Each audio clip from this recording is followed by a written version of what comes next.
வணக்கம். இந்திய நேரப்படி மதியம் 1:30 மணி செய்திகள். முதலில் தலைப்புச் செய்திகளை காணலாம்.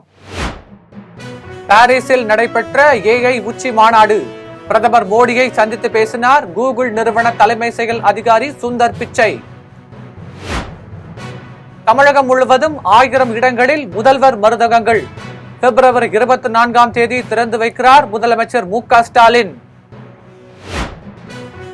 அதிமுக உட்கட்சி விவகாரம் தொடர்பாக தேர்தல் ஆணையம் விசாரிக்கலாம். சென்னை உயர்நீதிமன்றம் தீர்ப்பு.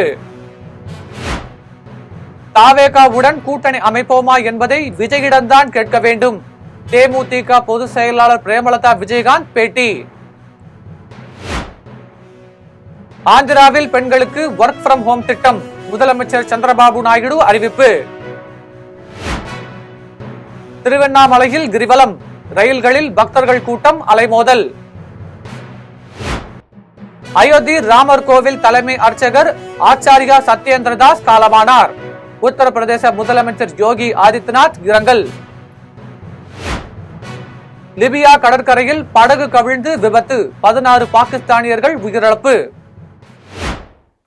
இனி விரிவான செய்திகளை காணலாம். பாரிஸில் நடைபெற்ற AI உச்சி மாநாட்டின் போது பிரதமர் மோடியை கூகுள் நிறுவன தலைமை செயல் அதிகாரி சுந்தர் பிச்சை சந்தித்து பேசினார். பிரதமர் நரேந்திர மோடி 2 நாள் பயணமாக பிரான்ஸ் நாடு புறப்பட்டுச் சென்றார்.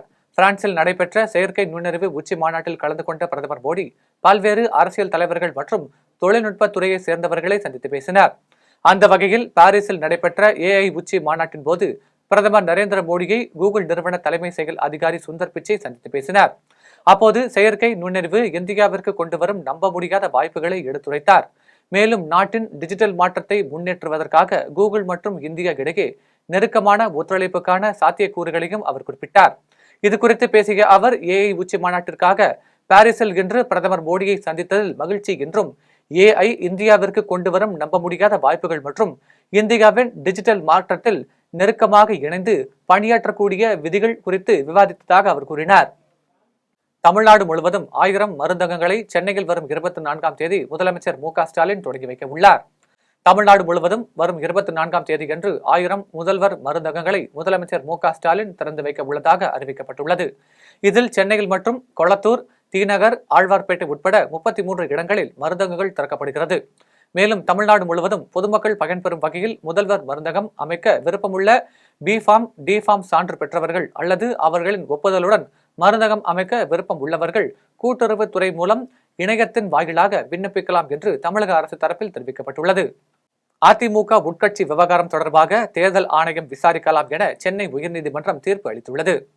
அதிமுக உட்கட்சி விவகாரம் தொடர்பாக விசாரணை நடத்த தேர்தல் ஆணையத்திற்கு விதித்த தடையை நீக்கி உயர்நீதிமன்றம் நீதிபதிகள் ஆர். சுப்பிரமணியன், ஜி. அருள்முருகன் ஆகியோர் அடங்கிய அமர்வு தீர்ப்பு வழங்கியுள்ளது. மேலும் சின்ன ஒதுக்கீடு சட்டத்தின்படி தேர்தல் ஆணையம் விசாரிக்கலாம் என்றும் உட்கட்சி விவகாரம் குறித்து தேர்தல் ஆணையம் விசாரிக்க உரிமை இல்லை என்கிற எடப்பாடி பழனிசாமி தாக்குதல் செய்திருந்த மனுவை தள்ளுபடி செய்தும் உத்தரவிட்டுள்ளது. முன்னதாக அதிமுக பொதுச் செயலாளர் எடப்பாடி பழனிசாமி தரப்பில் வாதிடுகையில் புதிய தலைமை தேர்வு உள்ளிட்ட விவகாரங்களில் தேர்தல் ஆணையம் தலையிட அதிகாரம் இல்லை என்றும் சட்டசபை தேர்தல் நெருங்கும் நிலையில் தேர்தல் ஆணையம் சின்னத்தை முடக்கினால் கட்சிக்கு இழப்பு என்றும் தெரிவிக்கப்பட்டது.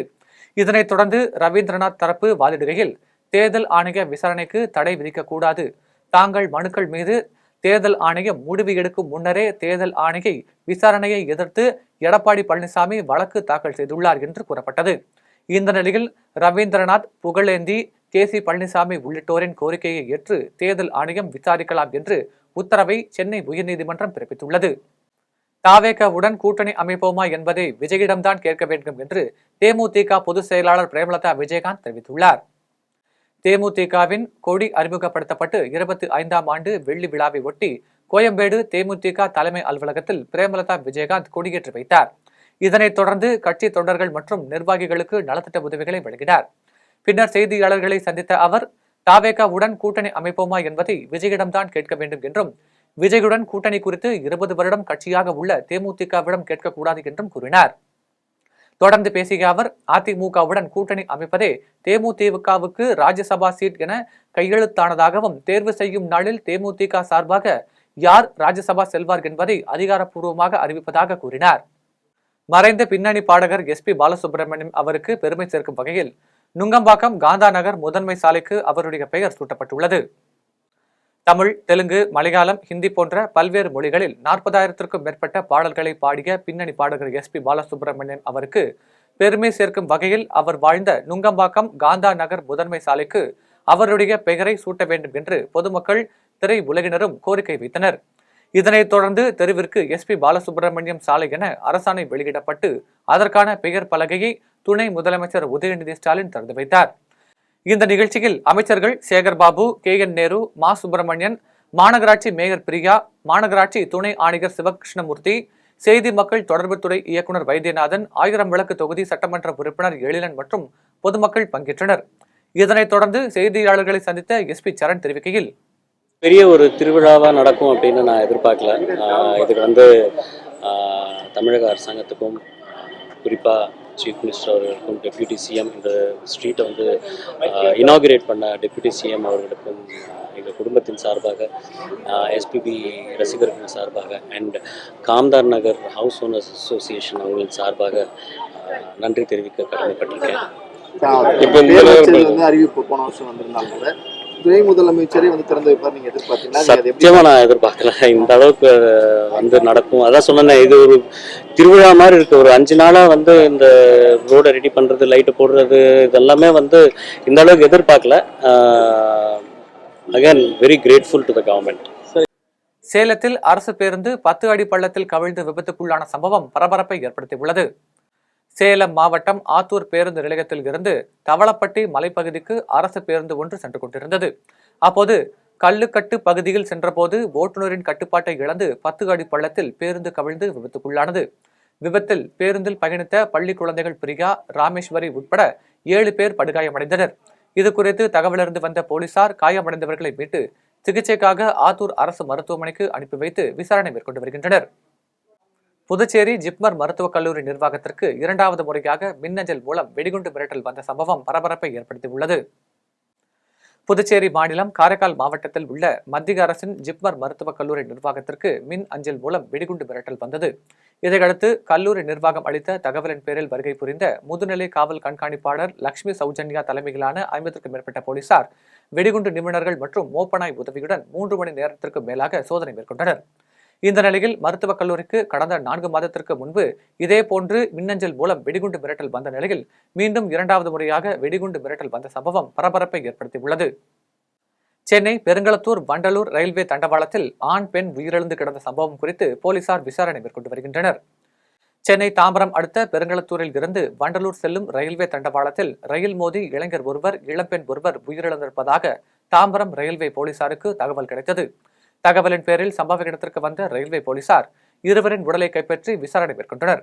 விசாரணையில் இருவரும் கடலூரை சேர்ந்த விக்ரம் மற்றும் ஆதிலட்சுமி என்பதும் தண்டவாளத்தை கடக்க முயலும் போது விபத்து ஏற்பட்டிருக்கலாம் என்றும் கோணத்தில் தீவிர விசாரணை மேற்கொண்டு வருகின்றனர். மேலும் இருவரின் உடலை கைப்பற்றி உடற்கூராய்விற்காக செங்கல்பட்டு அரசு மருத்துவமனைக்கு அனுப்பி வைத்தனர். கள்ளக்குறிச்சியில் கள்ளத்தனமாக மது பாட்டில்களை விற்பனை செய்த நபர்கள் மீது உரிய நடவடிக்கை எடுக்க வேண்டும் என்று அப்பகுதி மக்கள் கோரிக்கை விடுத்துள்ளனர். கள்ளக்குறிச்சி மாவட்டம் ரிஷிவந்தியந்திரம் பிரதான சாலையில் அரசு மதுபான கடை செயல்பட்டு வருகிறது. இந்த நிலையில் வள்ளலார் நினைவு தினத்தை ஒட்டி மாவட்ட நிர்வாகம் மதுபான கடைக்கு விடுமுறை அளித்து உத்தரவிட்டது. இந்த நிலையில் மதுபான கடையின் முன்பு தனிநபர் ஒருவர் கள்ளத்தனமாக மது பாட்டில்களை விற்பனை செய்து வருகிறார். இதுகுறித்து வீடியோ ஒன்று சமூக வலைதளங்களில் வெளியாகி வைரலான நிலையில் இதுகுறித்து மாவட்ட நிர்வாகம் உரிய நடவடிக்கை எடுக்க வேண்டும் என்று அப்பகுதி மக்கள் மற்றும் சமூக ஆர்வலர்கள் கோரிக்கை விடுத்துள்ளனர். காரைக்கால் மற்றும் சுற்றுவட்டார பகுதிகளில் தொலைந்து போன 2 லட்சம் மதிப்பிலான செல்போன்களை உரிமையாளர்களிடம் காவல்துறையினர் ஒப்படைத்தனர். புதுச்சேரி மாநிலம் காரைக்கால் மாவட்டத்தில் உள்ள மக்கள் தொலைந்து போன தங்களது செல்போன்களை கண்டுபிடித்துக் கொடுக்கும்படி கோட்டுச்சேரி காவல் நிலையத்தில் புகார் அளித்தனர். புகாரின் அடிப்படையில் சைபர் பிரிவு காவல்துறை உதவியுடன் விசாரணை மேற்கொண்ட போலீசார் 12 விலை உயர்ந்த செல்போன்களை மீட்டனர். சுமார் 2 லட்சம் மதிப்பிலான செல்போன்களை காரைக்கால் மாவட்ட முதுநிலை காவல் கண்காணிப்பாளர் லட்சுமி சௌஜன்யா உரிமையாளர்களிடம் வழங்கினார். அப்போது காரைக்கால் மாவட்ட வடக்கு காவல் கண்காணிப்பாளர் பாலச்சந்தர் மற்றும் கோட்டுச்சேரி காவல் நிலைய ஆய்வாளர் செந்தில்குமார் உடனிருந்தனர். புதுக்கோட்டை மாவட்டம் ஆலங்குடி அருகே மஞ்சு கயிறு நார் ஏற்றிச் சென்ற லாரியில் மின்கம்பி உரசியதில் ஏற்பட்ட தீ விபத்தில் லாரியில் ஏற்றிச் சென்ற தேங்காய், மஞ்சு நார் மற்றும் லாரியின் பின்புறம் முற்றிலுமாக இருந்து சேதமடைந்தது. புதுக்கோட்டை மாவட்டம் ஆலங்குடி கண்ணகி தெருவை சேர்ந்த ராஜா என்பவர் ஆலங்குடி கும்மகுளம் சாலையில் தேங்காய், மஞ்சு நார் தொழிற்சாலையை கடந்த 10 ஆண்டு காலமாக நடத்தி வருகிறார். இந்த நிலையில் இவருக்கு சொந்தமான லாரியில் மஞ்சு கயிறு நார்களை ஏற்றுக்கொண்டு புதுக்கோட்டை விடுதி வழியாக கும்பக்குடியில் உள்ள ஒரு நபரிடம் வழங்குவதற்காக சென்றுள்ளார். அப்போது புதுக்கோட்டை விடுதி கிராம நிர்வாகம் அருகே வந்தபோது சாலையில் தாழ்வாக சென்ற மின்கம்பியில் லாரி உரசியதில் தீப்பொறி விழுந்து பின்னால் இருந்த மஞ்சள் கயிறு நாற்றில் தீப்பிடித்தது. இதனை அறியாமல் லாரியின் ஓட்டுநர் தீயுடன் லாரியை இயக்கிய நிலையில் அருகாமையில் சென்ற வாகன ஓட்டிகள் லாரியில் தீப்பிடித்தது குறித்து ஓட்டுநரிடம் தெரிவித்தனர். உடனடியாக லாரியை சாலையில் நிறுத்திவிட்டு இறங்கிய ஓட்டுநர் தீயணைப்பு துறையினருக்கு தகவல் அளித்தார். தகவலின் பேரில் சம்பவ இடத்திற்கு விரைந்து சென்ற ஆலங்குடி தீயணைப்பு துறையினர் சுமார் 3 மணி நேரம் போராடி தீயை அணைத்தனர். இருப்பினும் லாரியில் இருந்த மஞ்சள் கயிறு நார் முழுவதும் எரிந்து சேதமடைந்தது. மேலும் இந்த தீ விபத்தில் லாரியின் ஏற்றிச் சென்ற தேங்காய் மஞ்சள் நார் மற்றும் லாரியின் பின்பக்கம் முற்றிலுமாக எரிந்து சேதமடைந்தது. அரக்கோணத்தில் கடற்படை விமான தளம் அருகே காரும் லாரியும் நேருக்கு நேர் மோதிக்கொண்ட விபத்தில் ஆந்திர மாநிலத்தைச் சேர்ந்த பெண் உட்பட 2 படுகாயமடைந்தனர். ராணிப்பேட்டை மாவட்டம் அரக்கோணம் IAS ராஜாளி கடற்படை விமான தளம் அருகே உள்ள வெங்கடேசபுரம் கிராமத்தில் காஞ்சிபுரத்தில் இருந்து திருப்பதி நோக்கி சென்ற கார் மற்றும் அரக்கோணத்தில் இருந்து சென்னைக்கு சிமெண்ட் மூட்டைகளை ஏற்றிச் சென்ற லாரியுடன் நேருக்கு நேர் மோதிக்கொண்டது. இதில் காரில் பயணம் செய்த ஒரு பெண் உட்பட 2 காயம் ஏற்பட்டது. உடனடியாக அருகில் இருந்த பொதுமக்கள் 2 மீட்டு அரக்கோணம் அரசு பொது மருத்துவமனைக்கு சிகிச்சைக்காக அனுப்பி வைத்தனர். தகவலறிந்து சம்பவ இடத்திற்கு விரைந்து வந்த காவல்துறையினர் விசாரணை மேற்கொண்டதில் காரில் பயணம் செய்தவர் திருப்பதி அருகே உள்ள கருடாதிரி ஊரை சேர்ந்தவர்கள் என்றும் இவர்கள் குடும்பத்துடன் காஞ்சிபுரத்தில் உள்ள கோயில்களுக்கு சென்றுவிட்டு திருப்பதி செல்லும் போது இந்த விபத்து ஏற்பட்டுள்ளது என்பதும் தெரிய வந்தது. மேலும் விபத்திற்கான காரணத்தை காவல்துறையினர் விசாரணை செய்து வருகின்றனர். தூத்துக்குடி மீன்வளத்துறையை கண்டித்து விசைப்படகு மீனவர்கள் இன்று 3வது நாளாக கடலுக்கு மீன்பிடிக்க செல்லாமல் வேலை நிறுத்த போராட்டத்தில் ஈடுபட்டு வருவதால் சுமார் 4 கோடி ரூபாய் வருவாய் இழப்பு ஏற்பட்டுள்ளது. தூத்துக்குடி விசைப்படகு மீன்பிடி துறைமுகத்தில் இருந்து சுமார் 270 விசைப்படகுகள் மூலம் மீனவர்கள் மீன்பிடி தொழில் செய்து வருகின்றனர். கடந்த சில ஆண்டுகளாக விசைப்படகு மீனவர்கள் ஆழ்கடலில் தங்கி மீன்பிடிக்க அனுமதி வழங்க வேண்டும் என தொடர்ந்து பல்வேறு கட்ட போராட்டங்களில் ஈடுபட்டு வருகின்றனர். இந்த நிலையில் கடந்த ஓராண்டுக்கு முன்பு மாவட்ட ஆட்சித்தலைவராக செந்தில்ராஜ் பதவி வகிக்கும் போது மீனவர்களிடம் நடத்திய பேச்சுவார்த்தையில் இந்த பிரச்சினைக்கு உரிய தீர்வு காணப்பட்டு விசைப்படகு மீனவர்கள் ஆழ்கடலில் தங்கி மீன்பிடிக்க அனுமதி அளிக்கப்படும் என உறுதியளித்தார். ஆனால் அறிவிப்பு வெளியாகி 1 ஆண்டாகியும் இதுவரை அனுமதி அளிக்கவில்லை என கூறப்படுகிறது. இதனை கண்டிக்கும் விதமாக கடந்த பிப்ரவரி 10ஆம் தேதி முதல் விசைப்படகு மீன்பிடி தொழிலாளர்கள் மற்றும் உரிமையாளர்கள் கூட்டமைப்பு சார்பில் மீன்வளத்துறையை கண்டித்து ஆழ்கடலில் மீன்பிடிக்க அனுமதி வழங்க வேண்டும் என வலியுறுத்தி தொடர் வேலைநிறுத்த போராட்டத்தில் ஈடுபட்டு வருகின்றனர். இந்த நிலையில் 3வது நாளாக தொடரும் வேலைநிறுத்த போராட்டத்தில் சுமார் 270 விசைப்படகுகள் மீன்பிடி துறைமுகத்தில் நிறுத்தி வைக்கப்பட்டுள்ளது. இதன் காரணமாக சுமார் 10,000க்கும் மேற்பட்ட மீனவர்கள் வாழ்வாதாரம் இழந்ததுடன் சுமார் 4 கோடி ரூபாய் வருவாய் இழப்பு ஏற்பட்டுள்ளது. இதனைத் தொடர்ந்து இன்று விசைப்படகு மீனவர்களுடன் மீன்வளத்துறை அதிகாரிகள் பேச்சுவார்த்தையில் ஈடுபட உள்ளதாக தெரிவிக்கப்பட்டுள்ளது. ராணிப்பேட்டையில் புதிதாக நியமிக்கப்பட்ட நெமிலி ஆனந்திற்கு நிர்வாகிகள் சால்வை மற்றும் பூமாலை அணிவித்து வாழ்த்துக்களை தெரிவித்தனர். ராணிப்பேட்டை மாவட்டத்தில் பாஜகவின் புதிய மாவட்ட தலைவராக நியமிக்கப்பட்ட நெமிலி ஆனந்த் பொறுப்பேற்பு மற்றும் அறிமுக நிகழ்ச்சி வாலாஜாபேட்டையில் உள்ள தனியார் திருமண மண்டபத்தில் நடைபெற்றது. கூட்டத்திற்கு மாநில பொதுச் செயலாளர் கார்த்திகாயினி சிறப்பு அழைப்பாளராக கலந்து கொண்டு மாவட்ட தலைவரை அறிமுகம் செய்து வைத்தார். இதனைத் தொடர்ந்து உரையாற்றிய அவர் வரும் 2026 சட்டமன்ற தேர்தலில் பாஜக மாபெரும் வெற்றி பெற அனைவரும் ஒன்றிணைந்து கடுமையாக பணியாற்றி வெற்றி காண வேண்டும் என்று நிர்வாகிகளுக்கு ஆலோசனைகளை வழங்கினார். தொடர்ந்து வருகை தந்த ஏராளமான நிர்வாகிகள் மாவட்ட தலைவராக பொறுப்பேற்ற ஆனந்துக்கு சால்வை மற்றும் பூமாலை அணிவித்து வாழ்த்துக்களை தெரிவித்தனர். புதுக்கோட்டையில் புனித அடைக்கலை அன்னை தேவாலயத்தில் தேர்பவனி விழா வெகு விமர்சையாக நடைபெற்றது. புதுக்கோட்டை மாவட்டம் திருமயம் சந்தைப்பேட்டையில் உள்ள புனித அடைக்கல அன்னை தேவாலயத்தில் தேர்பவனி விழா வான வேடிக்கைகளுடன் கோலாகலமாக நடைபெற்றது. முன்னதாக புனித அடைக்கல அன்னை தேவாலயத்தில் சிறப்பு கூட்டு பிரார்த்தனை நடைபெற்றது. இதனைத் தொடர்ந்து மின் விளக்குகளால் அலங்கரிக்கப்பட்ட வாகனத்தில் செபஸ்தியார் சிலை மற்றும் காவல் சம்மனசு சிலை வைத்து வான வேடிக்கைகளுடன் தேர்பவனி நடைபெற்றது. இதில் மத நல்லிணக்கத்திற்கு எடுத்துக்காட்டாக அனைத்து மதத்தை சேர்ந்த ஏராளமானோர் கலந்து கொண்டு மெழுகுவர்த்தி ஏந்தி முக்கிய வீதிகளின் வழியாக ஊர்வலமாக சென்று மாதாவை பிரார்த்தனை செய்து வழிபட்டனர். தைப்பூச திருவிழாவை ஒட்டி தமிழகம் மற்றும் புதுவையின் பல்வேறு கோவில்களில் நடைபெற்ற ஆன்மீக நிகழ்வுகளை சிறிய செய்தி தொகுப்பாக காணலாம். திருவண்ணாமலை மாவட்டம் மன்சூராபாத் கிராமத்தில் அமைந்துள்ள திருமுருக பெருமான் ஆலயத்தில் 88ஆம் ஆண்டு தைப்பூச தேர் திருவிழா விமர்சையாக நடைபெற்றது. இதில் வள்ளி தெய்வானை உடனுரை திருமுருக பெருமான் பல்வேறு மலர் அலங்காரங்கள் இனிப்புகள் கொண்ட பல்வேறு சாக்லேட்டால் அலங்கரிக்கப்பட்ட தேரில் எழுந்தருளினார். இதில் ஏராளமான பக்தர்கள் கலந்து கொண்டு விரதம் இருந்து அலகு குத்தி தேர் இழுத்து நேர்த்திக்கடன் செலுத்தினர். புதுக்கோட்டை மாவட்டம் கரம்பக்குடி சீனிக்கடை முக்கத்தில் உள்ள முருகன் கோவில் சுவாமிக்கு சிறப்பு அபிஷேகங்களும் வழிபாடுகளும் பூஜைகளும் நடைபெற்றது. இதில் கரம்பக்குடி மற்றும் சுற்றுவட்டார பகுதிகளில் உள்ள 1000க்கும் மேற்பட்ட பக்தர்கள் நீண்ட நேரம் வரிசையில் நின்று சாமி தரிசனம் செய்தனர். புதுச்சேரி ராஜ்பவன் தொகுதிக்கு உட்பட்ட கணேஷ் நகரில் தைப்பூச திருவிழாவை ஒட்டி திரு அருட்பிரகாச வள்ளலார் ஜோதி தரிசனம் நடைபெற்றது. திருவள்ளலார் அன்னதான குழு மற்றும் டொபிகானா வாசிகள் சார்பில் நடைபெற்ற விழாவில் சட்டமன்ற உறுப்பினர் ராமலிங்கம் பங்கேற்று பக்தர்களுக்கு அன்னதானம் வழங்கினார். இதில் ராஜ்பவன் தொகுதி பாஜக தலைவர் நாகராஜன், பொறுப்பாளர் ஆனந்த் கண்ணன் மற்றும் நிர்வாகிகள் மஞ்சினி முத்துக்குமரன், பாக்யா, உமா மகேஸ்வரி உள்ளிட்ட பலர் கலந்து கொண்டனர். சேலம் மாவட்டம் கெங்கவெளியில் ஆத்தூர் சாலையில் உள்ள பால தண்டாயுதபாணி சுவாமி திருக்கோவிலில் வள்ளி தெய்வானை மற்றும் முருகப்பெருமானுக்கு சிறப்பு பூஜைகள் நடைபெற்றது. அதனைத் தொடர்ந்து வீரசைவ சங்கத்தினர் சார்பில் ஏராளமான பெண்கள் சுவேத நதிக்கரையில் இருந்து பால்குடம், காவடி எடுத்து முக்கிய வீதிகள் வழியாக ஊர்வலம் வந்து பாலை ஊற்றி அபிஷேகம் செய்து தங்களது நேர்த்திக் கடனை செலுத்தினர். நீலகிரி மாவட்டம் கோத்தகிரி அருகே உள்ள காத்துக்குழியில் அருள்மிகு ஸ்ரீ தண்டாயுதபாணி திருக்கோவிலில் தைப்பூச தேர் திருவிழா நடைபெற்றது. கடந்த 10ஆம் தேதி திருக்கல்யாணத்துடன் அகண்ட பூஜையும், தைப்பூச நாளில் திருத்தேர் வீதி உலா நிகழ்ச்சியும் நடைபெற்றது. இதில் தேரை வடம் பிடித்த பக்தர்கள் தாரை தப்பட்டை இசைக்கு ஏற்றவாறு நடனமாடி மகிழ்ந்தனர். செங்கல்பட்டு மாவட்டம் மதுராந்தகம் அடுத்த அச்சிரப்பாக்கம் ஆட்டீஸ்வரர் திருக்கோவிலில் தைப்பூசத்தை ஒட்டி நாதஸ்வர இன்னிசை பஞ்ச தீப ஆராதனைகள் நடைபெற்றது. இரவு 8 மணிக்கு சிம்ம லக்னத்தில் எழுந்தருளிய முருகப்பெருமான் திருக்கோவிலில் எதிரில் உள்ள பிரம்ம தீர்த்த திருக்குளத்தில் பக்தர்களுக்கு அருள்பாலித்தார். திருப்பரங்குன்றம் முருகன் கோவிலில் இருந்து மலையடிவாரத்தில் உள்ள பழனி ஆண்டவருக்கு ராஜ அலங்காரம் செய்யப்பட்டு 16 வகையான வாசனை திரவியங்கள் கொண்டு விசேஷ அபிஷேக ஆராதனை நடைபெற்றது. பின்னர் திருப்பரங்குன்றம் சன்னதியில் இருந்து சுப்பிரமணிய சுவாமி, தெய்வானை அம்பாளும், முத்துக்குமார சுவாமி, தெய்வானை அம்பாளுமாக ஒரே நேரத்தில் எழுந்தருளி நகரில் வீதி உலா வந்து பக்தர்களுக்கு அருள்பாலித்தனர். அரிய நிகழ்வான இதனை காண ஏராளமான பக்தர்கள் குவிந்தனர்.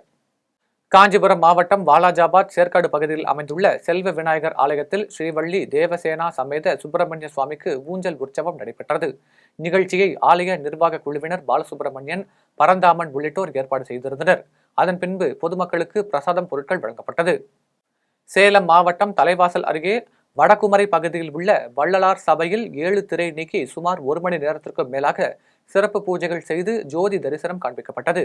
இதில் வடக்குமரை மற்றும் சுற்றுவட்டார பகுதிகளில் இருந்து ஏராளமான பக்தர்கள் கலந்து கொண்டனர். பின்னர் அங்கு திரண்டிருந்த பக்தர்களுக்கு அன்னதானம் வழங்கப்பட்டது. ராணிப்பேட்டை மாவட்டம் அரக்கோணம் இலுப்பை தண்டலம் கிராமத்தில் அகிலாண்டேஸ்வரி உடனுரை அகத்தீஸ்வரர் ஆலயத்தில் வள்ளி தெய்வானை சமேத முருகப்பெருமானுக்கு சிறப்பு அபிஷேகம் செய்யப்பட்டு சீர்வரிசையுடன் திருக்கல்யாண வைபவம் நடைபெற்றது. இதனைத் தொடர்ந்து திருக்கல்யாண கோலத்தில் வள்ளி தெய்வானையுடன் முருகன் பக்தர்களுக்கு அருள்பாலித்தார். இரவு ஆலயம் அருகே உள்ள தெப்பக்குளத்தில் தெப்பத் திருவிழாவும், அதனைத் தொடர்ந்து முருகப்பெருமான், வள்ளி தெய்வானை உடன் வீதி உலா வந்தனர். மதுரை மீனாட்சி சுந்தரேஸ்வரர் கோவிலின் முக்கிய விழாவான தைப்பூச தினத்தை ஒட்டி தெப்பத் திருவிழா கோலாகலமாக தொடங்கியது. முன்னதாக அதிகாலை முதலே மீனாட்சி அம்மன் ஔதா தொட்டில் வாகனத்திலும், சுவாமி வெள்ளி சிம்மாசனத்திலும் பஞ்சமூர்த்திகளுடன் எழுந்தருளி மாரியம்மன் தெப்பக்குளம் பகுதியில் உள்ள மரகதவள்ளி முக்தீஸ்வரர் கோவிலுக்கு வந்தடைந்தனர். இதையடுத்து சிறப்பு பூஜைகள் நடைபெற்றது. இந்நிலையில் அனுப்பாண்டி கிராமத்தை சேர்ந்த இளைஞர்கள் தெப்பத்திறனை வடம் பிடித்து இழுத்துவதற்காக பாரம்பரிய முறைப்படி அழைத்து வரப்பட்டு வடம் பிடித்து இழுக்க தெப்பத்தில் இருமுறை சுவாமியும் அம்மனும் வலம் வந்தனர். இதில் ஏராளமான பக்தர்கள் கலந்து கொண்டு சுவாமி தரிசனம் செய்தனர். இனி வருவது விளையாட்டு செய்திகள்.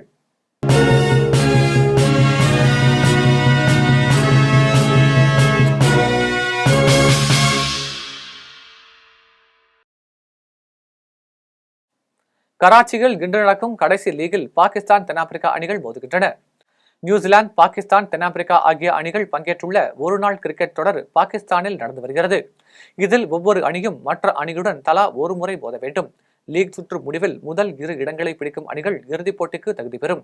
இதில் நியூசிலாந்து தனது முதல் 2 ஆட்டங்களில் முறையே பாகிஸ்தான் மற்றும் தென்னாப்பிரிக்காவை வீழ்த்தி முதல் அணியாக இறுதிப் போட்டிக்கு முன்னேறிவிட்டது. இதையடுத்து இன்று கராச்சியில் நடக்கும் கடைசி லீகில் பாகிஸ்தான், தென்னாப்பிரிக்கா அணிகள் மதியம் 2:30 மணிக்கு மோதுகின்றன. இதில் வெற்றி பெறும் அணி 2வது அணியாக இறுதிப் போட்டிக்கு முன்னேறும் என்பதால் இந்த ஆட்டத்தில் விறுவிறுப்புக்கு பஞ்சம் இருக்காது என்று கூறப்படுகிறது. இனி வருவது வானிலை செய்திகள்.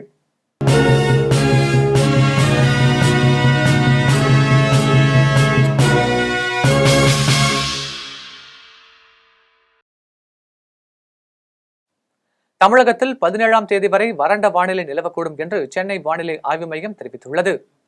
இது தொடர்பாக சென்னை வானிலை ஆய்வு மையம் வெளியிட்டுள்ள அறிக்கையில், தமிழகம், புதுவை மற்றும் காரைக்கால் பகுதிகளில் பொதுவாக வறண்ட வானிலை நிலவக்கூடும் என்றும், காலை வேளையில் பொதுவாக லேசான பனிமூட்டம் காணப்படும் என்றும் தெரிவிக்கப்பட்டுள்ளது. மேலும் தமிழகத்தில் 17ஆம் தேதி வரை வறண்ட வானிலை நிலவக்கூடும் என்றும் சென்னை வானிலை ஆய்வு மையம் தெரிவித்துள்ளது. சென்னை மற்றும் புறநகர் பகுதிகளில் இன்று வானம் ஓரளவு மேகமூட்டத்துடன் காணப்படும் என்றும் அதிகபட்ச வெப்பநிலை 32 முதல் 33 டிகிரி செல்சியஸை ஒட்டியும் குறைந்தபட்ச வெப்பநிலை 22 செல்சியஸை ஒட்டியும் இருக்கக்கூடும் என்றும் அதில் தெரிவிக்கப்பட்டுள்ளது. இனி வருவது தங்கம், வெள்ளி விலை மற்றும் பங்குச்சந்தை நிலவரம்.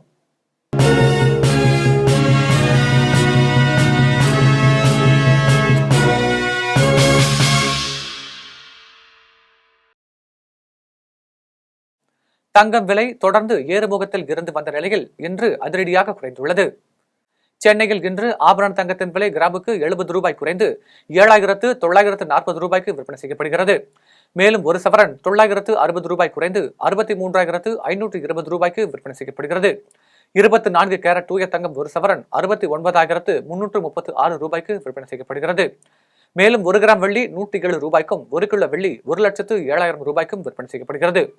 மும்பை பங்குச்சந்தை இன்று சரிவுடன் காணப்படுகிறது. மும்பை பங்குச்சந்தை குறியீட்டு எண் சென்செக்ஸ் 703 புள்ளிகள் குறைந்து 75,590 புள்ளிகளில் வணிகமாகிறது. தேசிய பங்குச்சந்தை குறியீட்டு எண் நிப்டி 225 புள்ளிகள் குறைந்து 22,846 புள்ளிகளில் வணிகமாகிறது. மீண்டும் ஜெம் தலைப்புச் செய்திகள்.